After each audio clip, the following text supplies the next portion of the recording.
गौरी, जितनी बार खेत जोता उतनी बार उम्मीद की, पर हर बार कुछ ना कुछ ऐसा हुआ कि फसल आधी भी नहीं उगी।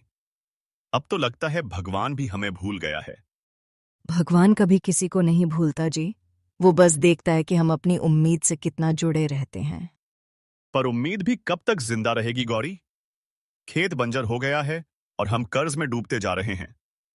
अब तो सच में खेत बेचने की बात सोचनी पड़ेगी। खेत बेच देंगे?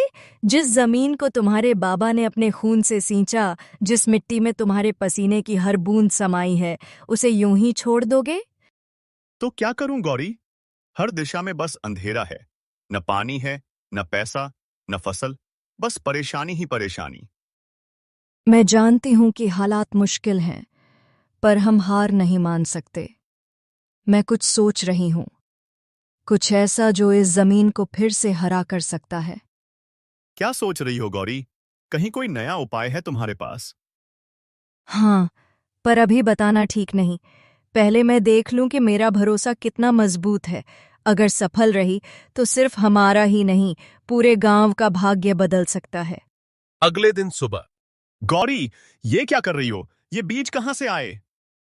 ये मेरी नानी की निशानी है, सूरजमुखी के बीज। मुझे याद है उन्होंने कहा था, ये बीज सूखी जमीन में भी उग सकते हैं।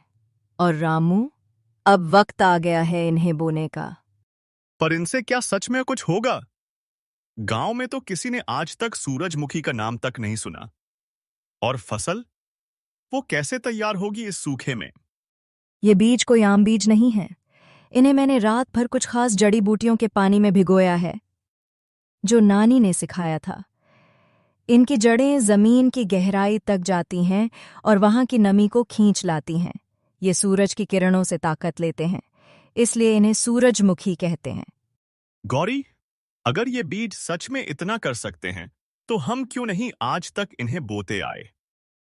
क्योंकि लोग भूल गए थे कि कुदरत में ही सबसे बड़ा विज्ञान छिपा होता है। हमें बस विश्वास और धैर्य की जरूरत है। अब समय है कि हम इस विश्वास को धरती पर बो दें। ठीक है गौरी, अगर ये बीज हमारी आखिरी उम्मीद हैं, तो मैं तुम्हारे साथ चलने को तैयार हूं। फिर चाहे नतीजा जो भी हो, हम साथ में देखेंगे। नतीजा नहीं रामू, इस बार कहानी बदलेगी और सूरजमुखी की मुस्कान हमारे खेतों को रोशन करेगी। अगली सुबह गौरी और रामू खेत पर पहुंचे। रामू के हाथों में कुदाल था और गौरी के हाथों में सूरजमुखी के बीज। वे दोनों सूरजमुखी के बीज बोने लगे। दोपहर का समय था।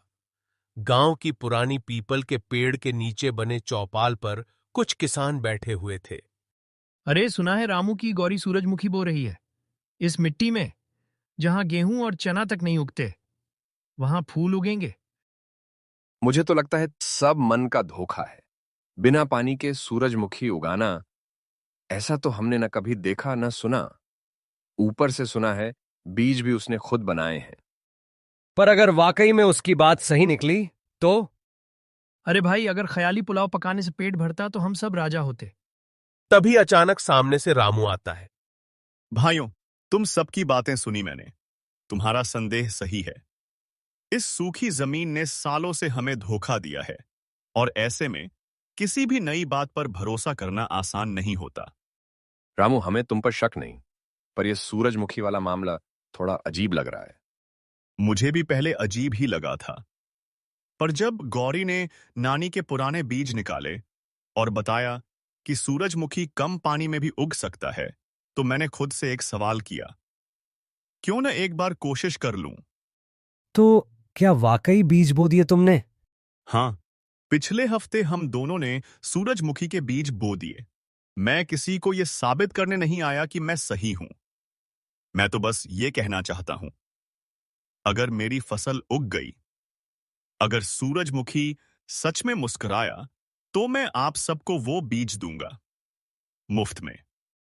अगर तुम्हारी फसल सच में उग गई, तो अगली बार मैं तुम्हारे साथ पहला बीज बोऊंगा। 3 दिन बीतते हैं। गौरी और रामू खेत पर खड़े हैं। जहां बीज बोए थे, वहां हरे हरे अंकुर निकल आए थे। अगले दिन चौपाल पर फिर सभी किसान इकट्ठा होते हैं। मैंने सूरजमुखी के खास बीज बोए।